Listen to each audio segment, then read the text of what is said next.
எழும்பும் போதெல்லாம் அவன் தேவனை நோக்கி அபயமிடுகிறவனா இருக்கலாம். தேவனை தான் நோக்கி பார்க்கிறான். எந்த சூழ்நிலை வரும்போதும் சரி, போராட்டங்கள் வரும்போதும் சரி, ஆண்டவர் சொல்லியிருக்கிறார், என்னை நோக்கி கூப்பிடு, நான் அப்பொழுது உனக்கு மறு உத்தரவு கொடுத்து நீ அறியாததும் உனக்கு கெட்டாததுமான பெரிய காரியத்தை அறிவிப்பேன். ஆபத்து காலத்தில் நோக்கி கூப்பிடு, நான் உன்னை விடுவிப்பேன், நீ என்னை. அப்ப என்ன பாருங்க, சங்கீதக்காரனாகிய தாவீது சவுலுக்கு ஒவ்வொரு நாளும் தப்பி தப்பி ஓடுறான். நாம கூட இந்த உலகத்துல அநேக பிரச்சனைக்கு தப்பி ஓடி கொண்டிருக்கிறோம். ஒவ்வொரு நாளும் ஒரு பிரச்சனை நம்மளை துரத்தி கொண்டே இருக்குது. இவ்வளவுதான் ஜெபம் பண்ணாலும், இவ்வளவுதான் வேதத்தை வாசித்தாலும் கூட ஒவ்வொரு நாளும் சத்துருவை நம்ம மேற்கொள்வது ரொம்ப கஷ்டமான ஒரு காரியம். ஆனா அந்த நேரத்தில் கர்த்தர் நமக்கு துணையாய் நின்று நமக்காக ஒரு யுத்தம் செய்கிறவராக இருக்கிறார். அவன் சங்கீதக்காரன் சொல்றான், எனக்கு இறங்கும் தேவனே, எனக்கு இறங்கும், உம்மையின் ஆத்துமா அண்டிக் கொள்ளுகிறது, விக்கிரங்கள் கடந்து போக மட்டும் உமது செட்டைகள் ஏழு நான் வந்து அடைவேன். வருஷங்களோட தான் பாடணும். செட்டைகள் கீழ் அடைக்கலம் புகவே தம் கரத்தினால் அவர் மூடுகிற தேவனாக இருக்கிறார். விக்கிரங்கள், அதாவது பிரச்சனைகள் வரும்பொழுது, போராட்டங்கள் வரும்பொழுது எங்கேயும் போக முடியல, ஆண்டோட செட்டையின் நிழலில் போயிட்டு என்ன செய்யறான், அவன் மறைந்து கொள்ளுகிறான். அதான் சொல்றான், விக்கிரங்கள் கடந்து போக மட்டும் உமது செட்டைகளின் நிழலை நான் என்ன செய்வேன், வந்து அடைவேன் என்று சொல்லிவிட்டு ஒரு வார்த்தை சொல்றான், விசுவாசமான வார்த்தை. எனக்காக யாவும் செய்து முடிக்க போகிற தேவனாகிய உன்னதமான தேவனை நோக்கி என்ன செய்வேன், கூப்பிடுவேன். நல்லா கவனிங்க, எனக்கு அன்பான தேவ பிள்ளை, நமக்காக யாவற்றையும் அவர் செய்து முடிக்கிறவராக இருக்கிறார். 138 சங்கீதத்துல 8ஆம் வசனத்தை வாசிக்கும் போது, எவ்வளோ இக்கட்டான சூழ்நிலையில யார் நமக்கு உதவி செய்ய முடியும் என்று சொல்லி கலங்கி கொண்டிருக்கிற வேளையில ஆண்டவர் நமக்காக அவர் செய்கிற சில காரியங்கள் நினைக்கும் போது ரொம்ப ஆச்சரியமா இருக்கும். எப்படியாவது சில காரியங்களை ஆண்டவர் நமக்காக செய்கிறவராக இருக்கிறார். சங்கீதக்காரர் சொல்லும்போது சொல்றான், 138 எனக்காக யாவை செய்து முடிப்பார் கர்த்தாவே. ஆமென். சங்கீதக்காரர் அழகா சொல்றான், எனக்காக யாவையும், நல்லா கவனிச்சுங்க, நமக்காக யாவையும் செய்து முடிக்கிறவர் ஒருவர் மாத்திரமே, அவர் தான் நம்முடைய ஆண்டவர். அல்லேலூயா சொல்லுவோமா? முதலாவது சொல்ற, கர்த்தருக்கு ஸ்தோத்திரம், தேவனுக்கு மகிமையுண்டாகட்டும், உன்னை செட்டைய நிழலே பாதுகாக்கிறவராக இருக்கிறார். சத்துருக்கள் உன்னை பின்தொடரும் பொழுது, சத்துருக்கள் உனக்கு விரோதமாக எழும்பும் போது அவர் செட்டை நிழலில் பாதுகாக்கிறார். இரண்டாவதாக உனக்காக யாவையும் செய்து முடிக்கிறார். அல்லேலூயா சொல்லுவோமா? சிலருக்கு தாமதமாகும். நல்லா கவனிங்க, தாமதமான சோர்ந்து போகக்கூடாது. வியாதியோ பலவீனமோ பிசாசின் போராட்டங்களோ மற்ற காரியங்களோ சிலத்துல உடனே கேட்கப்படும் ஜெபம். சில தாமதமாய் கர்த்தர் என்ன செய்வாரு, பதிலளிப்பார். ஆனா வெயிட் பண்ணும் பொழுது ஆண்டவர் பெரிய காரியங்களை செய்கிறவராக இருக்கிறார். மூணாவதாக சொல்றான், 3ஆம் வசனத்தை வாசிக்கும் போது, என்னை விழுக பார்க்கிறவன் என்னை நிந்திக்கையில் அவர் பரலோகத்தில் இருந்து ஒத்தாசை அனுப்பி என்னை ரட்சிப்பார். தேவன் தமது கிருபையையும் தமது சத்தியத்தையும், ஆமா, என்னை விழுக பார்க்கிறவன். அப்போஸ்தலனாகிய பேதுரு ரொம்ப அழகா சொல்ற, சாத்தான் என்ன செய்யறானா, கர்ஜிக்கிற சிங்கம் போல எவனை விழுங்கலாமோ என்று வகை தேடி சுற்றி திரிகிறான். இந்த பைபிள் நல்லா கவனிங்க. எனக்கு அன்பான வாலிப பிள்ளைகளே, வாலிப சகோதர சகோதரிகளே, ஒவ்வொரு நாளும் சத்ரு நமக்கு முன்பாக நிறைய சவால்களை வைத்து எப்படியாவது இவர்களை விழுங்கி விட வேண்டும், எப்படியாவது தேவ சமூகத்தில் தள்ளி விட வேண்டும், தேவ சமூகத்தை விட்டு விலக்கி விட வேண்டும் என்று சொல்லி ஒவ்வொரு நாளும் சத்ரு போராடி கொண்டிருக்கிறான். அப்பேற்பட்ட நிலைமையில கர்த்தர் சொல்றாரு, அவர் தாவீது சொல்றாரு, சத்ரு என்னை விழுங்க நினைக்கும் போது ஆண்டவர் எனக்கு ஒத்தாசை அனுப்புகிறவராக இருக்கிறார். நீங்க சொல்லுவோமா? அதான் சங்கீதம் 121 ரொம்ப அழகா சொல்ற சங்கீதக்காரன். தேவனுக்கு மகிமையுண்டாகட்டும். எனக்கு ஒத்தாசை வரும் பர்வதங்களுக்கு நேராக என் கண்களை ஏறெடுக்கிறேன், வானத்தையும் எனக்கு ஒத்தாசை வரும். அல்லேலூயா சொல்லுவோமா? ஆமா, ஒத்தாசை அனுப்புகிற தேவன். அதான் அந்த பாட்டு பாடினாங்க, உதவி வரும் கண்வரை நோக்கி பார்க்கிறேன், கால்கள் தள்ளாட விடமாட்டார், காக்கும் தேவன் உறங்க மாட்டார். அப்ப யார் நம்மளை விழுங்க பார்க்கிறவன், யார் எதை செய்தாலும் நமக்கு ஒரு ஒத்தாசை அனுப்புகிறார். முதலாவதாக வேதம் சொல்லுகிறது, தேவனுக்கு மகிமை உண்டாகட்டும், உன் சட்டை நிழலை பாதுகாக்கிறார், உனக்காக யாவையும் செய்து முடிக்கிறார், மூன்றாவதாக உனக்கு ஒத்தாசை அனுப்புகிறார். சங்கீதம் படிக்கிறது சாதாரணமான காரியம் இல்லை. சங்கீதக்காரன் ஒவ்வொரு ஸ்டெப்பாக சொல்கிறான் பாருங்க. அதுக்கு இவ்வளோ பிரச்சனை வரும்போது கூட எனக்காக யாவையும் செய்து முடிக்க போகிற உன்னதமான தேவனை நோக்கி நான் கூப்பிடுவேன். எவ்வளோ சத்துருவுக்கு விரோதமாய் வந்தாலும் எனக்காக ஒருத்தர் செய்து முடிக்க போகிற என் கூட இருக்கிறார். மூணாவதாக சொல்றேன், எனக்கு ஒத்தாசை அனுப்புகிற என் கூட இருக்கிறார். இல்லையா சொல்லுவோமா? கடைசியா வாசிக்கும் போது அவன் சொல்றான், 4ஆம் வசனத்துல வாசிக்கும் போது, என் ஆத்துமா எங்க இருக்குதா? சிங்கங்களின் நடுவில் இருக்கிறது, கிடக்கிறேன். அப்புறம் இந்த உலகம் யார் கையில கொடுக்கப்பட்டிருக்குது? பிசாசு கையில கொடுக்கப்பட்டிருக்குது. அப்ப சிங்கங்களில் நடுவில் இருக்கிறேன். என் ஆத்துமா எங்க இருக்குதா? 4 சிங்கம் நம்மளை சுத்தி எப்படி இருக்கும்? இந்த மலை பிரதேசத்துல போகும்போது தூரத்துல ஒரு யானையை பார்த்தா வண்டியெல்லாம் போட்டு ஓடுறாங்க. நீங்க பார்த்துருப்பீங்க. இல்லைன்னா அமைதியா நின்றுணுமா. ரெண்டாவது ஒரு புலி வருது, அது வருதுன்னா அந்த பக்கமே போகக்கூடாது சொல்லி போட்டிருக்கேன். ஏன்னா இப்போ கொடைக்கானல் பக்கம்லாம் நீங்க போனீங்கன்னா திடீர்னு யானைங்க வரும், சிறுத்தைங்க வரும். இப்போ இப்போ இதுவே போட்டிருக்கிறோம் அனௌன்ஸ்மெண்ட்டு, இப்போல்லாம் யாரும் போகாதீங்க, யானையெல்லாம் தண்ணி குடிக்க வருகிற நேரம். அப்படி ஏன்னா ஒரு பயம், வடவிலங்கு குடிச்சு. அப்படி இருக்கிறதுக்கு ரொம்ப பயங்கரமான மிருகம் சிங்கம். அது பாருங்க, சிங்கங்களின் நீர் ஆத்துமா. நான் யோசனை பண்ணி பார்த்தேன், தானியேல் ஆண்டவர் எப்படி காப்பாத்தினாருன்னா, அவன் எப்போதும் தேவனை நோக்கி கூப்பிட்டு கொண்டிருக்கான். அழகியா சொல்லுவோமா? நான் உழந்து உட்காரும் போது கூட யோசனை பண்ணேன். காலையில் உட்காரும் போது கொஞ்சம் நேரம் அப்படி ஸ்தோத்திரம் பண்ணிக்கிட்டே இருந்தேன். எல்லாருக்காக எல்லாரும் பேரை சொல்லி இவங்களுக்காக ஸ்தோத்திரம், அவங்களுக்காக ஸ்தோத்திரம், இவங்களுக்காக ஸ்தோத்திரம் சொல்லிக்கிட்டே இருந்தேன். அப்போதான் ஆண்டவர் ஏன் அதை சொல்றாருன்னா, உண்மையாக தேவ சமூகத்தில் நாம ஃப்ரீயா இருக்கிற நேரத்தில் கூட ஸ்தோத்திர பலிகளை ஏறெடுத்து கர்த்தரை நோக்கி கூப்பிடும் பொழுது இப்பேற்பட்ட சிங்கங்கள் வந்தாலும் சரி, வலு சர்ப்பங்கள் வந்தாலும் சரி, அதை மிதித்து கர்த்தருக்கு ஸ்தோத்திரம், அதிலிருந்து விடுதலை பெறும்படியாக கர்த்தர் நமக்கு உதவி செய்வார். அல்லேலூயா சொல்லுவோமா? 91ஆம் சங்கீதம் சொல்லுற, சிங்கத்தின் மேல் நடந்து வலு சர்ப்பத்தையும் பால சிங்கத்தையும், சிங்கத்தினா பால சிங்கனா வாலிபமான சிங்கம். பொதுவாக சிங்கன்றது ஒரு சிங்கம், ஆனா பால சிங்கம் என்னது? நல்ல வாலிபமான சிங்கம், வலிமை பொருந்திய ஒரு சிங்கம். அப்பேற்பட்ட சிங்கங்கள் நடுவில் நீ இருந்தா கூட உன்னை சேதப்படுத்தாதபடிக்கு கர்த்தர் பாதுகாக்கிறவராக இருக்கிறார். கரையை சொல்லுவோமா? அதனால்தான் கர்த்தருக்கு ஸ்தோத்திரம். 6ஆம் வசனத்தை வாசிங்களேன்.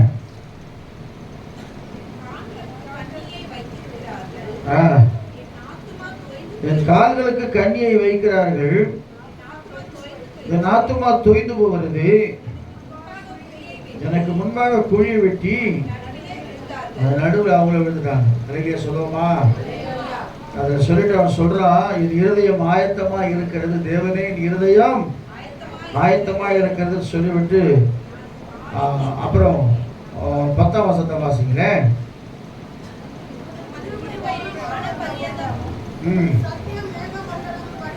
எவ்வளவு சூழ்நிலை வந்தா கூட என் இருதயம் உம்மை துதிப்பதற்கு ஆயத்தமா இருக்குது. அல்லேலூயா சொல்லுவோமா? சில பேர் நம்முடைய சரீரத்திலோ நம்முடைய குடும்பத்திலோ சில போராட்டங்கள் பிரச்சனை வரும்போது தேவனை துதி கூட முடியாது.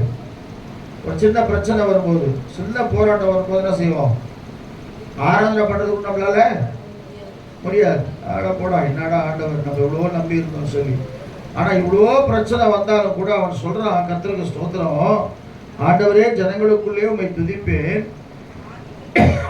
ஜாதிகளுக்குள்ளே உம்மை கீர்த்தனம் பண்ணுவேன்.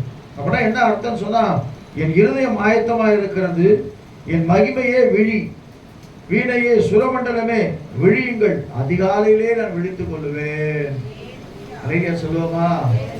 சில நேரத்தில் சில பேர் ஆண்டவர் எழுப்புறாருன்னு சொன்னா ஏதோ ஒரு நோக்கம் இருக்குது. டக்குன்னு மொழி போகும் தெரியுமா உங்களுக்கு? 1 மணிக்கு மொழி போகும், 3 மணிக்கு மொழி போகும். அது கொசு கடிச்ச மாதிரி இருக்கும், இல்லை பாத்ரூமுக்கு போகிறதுக்காக இருக்கிற மாதிரி இருக்கும். ஏன்னா தனிப்பட்ட விதத்தில் கர்த்தர் உன்னோடு பேசும்படியாக விரும்புகிறார். அந்த நேரத்தை தூக்கத்தை விட்டுட்டு தேவ சமூகத்தில் உட்கார்ந்து வச்சுங்களேன், உன்னோடு கூட கர்த்தர் இடைப்படுகிறவராக இருக்கிறார். நல்ல காரியமாக இருந்தாலும் சரி, கெட்ட காரியமாக இருந்தாலும் சரி, உன்னோடு பேசி உனக்கு கர்த்தர் விடுதலை கொடுக்குறவராக இருக்கிறார். அதனால் நம்ம அதிகாலையில் எழுந்துக்கணும்னா நம்ம தப்பாக நினைக்கணும். காலை எழுந்து என்ன பண்ண போகிறாங்கன்னு. அதிகாலை வேளையில் என்னை தேடுதனை கண்டடைவான்னு சொல்லி ஆண்டவர் சொல்றார். அதிகாலை நான் விழித்துக் கொண்டு இப்பேற்பட்ட சிங்கங்கள், இப்பேற்பட்ட என்னை விழுங்குற ஜனங்கள், இப்பேற்பட்ட போராட்டங்கள் இருந்தாலும் கூட அதெல்லாம் பார்க்க மாட்டேன். சுரமண்டலமே விழியுங்கள், நமக்கு என்ன 10 கைத்தாளங்கள் இருக்குது. கைகளை தட்டி தேவனை ஆராதித்து அந்த நாளை கடந்து போகும்படியாக கர்த்தர் கிருபை செய்கிறவராக இருக்கிறார். அதான் சொல்றான் 103 சங்கீதம் 14 வாசிக்கும் போது அவர் கிருபை அவ்வளோ பெருசா இருக்கா நம்ம மேல. நீர் எனக்கு பாராட்டின கிருபை மிக பெரியதுன்னு சொல்லி சங்கீதக்காரன் சொல்றான். 103 13 14 வாசிக்கும் போது சங்கீதம், தகப்பன் தன் பிள்ளைக்கு இறங்குகிறது போல கர்த்தர் தமது பயந்தவருக்கு இறங்குகிறார். கிருபை கிருபை 3 வானத்திற்கு ஒரு சொன்ன ஒரு ரசம் 12 ரசமா 17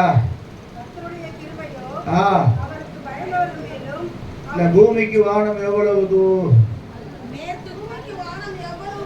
பூமிக்கு வானம் எவ்வளவு உயரமா இருக்கிறதோ அவருக்கு பயப்படுவர்களுக்கு ஆண்டவருக்கு பயப்படணும். ஞாயிற்றுக்கிழமை ஆனா கூட கொஞ்சம் சில பேர் பயப்பட மாட்டாங்க. நாங்கள் திட்டினாலும் சரி, திட்டாங்கன்னு சரி, சொல்ல வேண்டிய கடமை வாயில சொல்லிக்கிட்டே இருக்கிறேன். தேவ சமூகத்தில் தேவனை தேடுகிற பிள்ளைகளுக்கு தான் பயந்தால் தான் ஆசீர்வாதம். கர்த்தருக்கு பயப்படுகிற மனுஷன் எவனோ அவன் 128 சொல்லுது இல்லையா? என்ன சொல்லுது? கர்த்தருக்கு பயந்து அவர் வழியில் நடக்கிறவன் எவனோ அவன் பாக்கியவான். அப்பதான் வாழ கர்த்தர் சீயோன் இருந்து உன்னை ஆசீர்வதிப்பார். ஞாயிற்றுக்கிழமெல்லாம் வராதபடிக்கு கர்த்தருக்கு ஸ்தோத்திரம். கர்த்தரனை ஆஸ்வதிப்பார், கர்த்தரனை உயர்த்துவார், கர்த்தரனை பலாரணை போடுவார். இல்லைங்க சொல்லுவோமா? சொல்லுவாங்க வசனம் பட்டோம், கர்த்தரனோ இதுவோ ஊடுவாங்க காணும். இப்போ அதை விட கர்த்தரை விட ஒரு பெரிய ஆள் யாரும் இருக்கிறாங்க போது அவங்களுக்கு. இல்லைங்க சொல்லுவோமா? இல்லை ஒருவேளை வேற எங்கன்னா போயிட்டாங்க, கிரவுண்டு இது போயிட்டாங்க தெரியல. அதனால தேவனுக்கு மகிமை. ஆண்டவருடைய சமூகத்திலே முதல்ல வருவதை தேடுங்க. முதல்ல எழுந்தோட நமக்கு ஜீவனை கொடுத்தது அவர் தான். ஜீவனை கொடுத்த தேவனை நோக்கி நாம் என்ன செய்யணும்? காலையில் எழுந்த உடனே அதிகாலமே உண்மை தேடுகிறேன், வறண்டதும் விடாய்த்ததுமான தண்ணீரற்ற நிலத்திலே என் ஆத்துமா மேல் தாகமா இருக்கிறதுன்னு சொல்லும்போது சங்கீதக்காரர் அதிகாலமே எழுந்து தேவ சமூகத்துல எப்பெல்லாம் எழுப்புறாரோ அப்பெல்லாம் நீங்க ஆண்டவர் சமூகத்தில் துதிச்சு பாருங்களேன். அது ஒரு அனுபவமா ஆயிடும் உங்களுக்கு. இல்லையா சொல்லுவோமா? இந்த காலையில் தான் ஜெபம் பண்ணுவேன், மாலை தான் இல்லை இல்லை இல்லை, எல்லா சூழ்நிலையிலும் கர்த்தருக்கு ஸ்தோத்திரம். சங்கீதக்காரன் சொல்றாருல அழகா ஒரு பாட்டு கொடுக்குது, கற்பன் செய்ய பாட்டு இல்லை. காலையிலும் துதிப்பேன், காலையிலும் துதிப்பேன், காலையிலும் துதிப்பேன், மாலையிலும் துதிப்பேன், மதியத்திலும் துதிப்பேன், இரவிலும் துதிப்பேன், மதியத்திலும் துதிப்பேன், இரவிலும்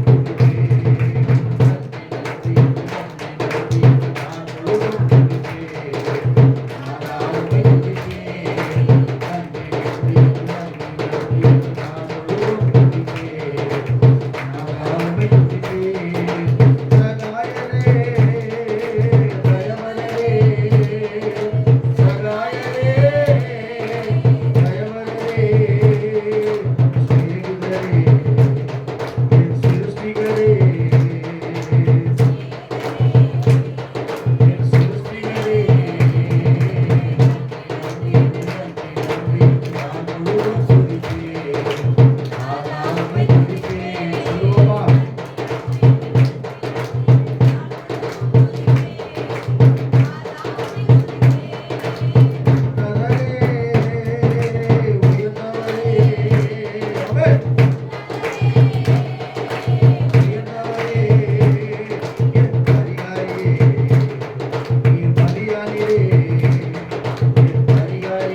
சுரமண்டலமே, காலையில் சொல்லுங்க, சுரமண்டலமே வீணையை எழுப்புங்கள், கர்த்தரை நான் துதிக்க போனேன்.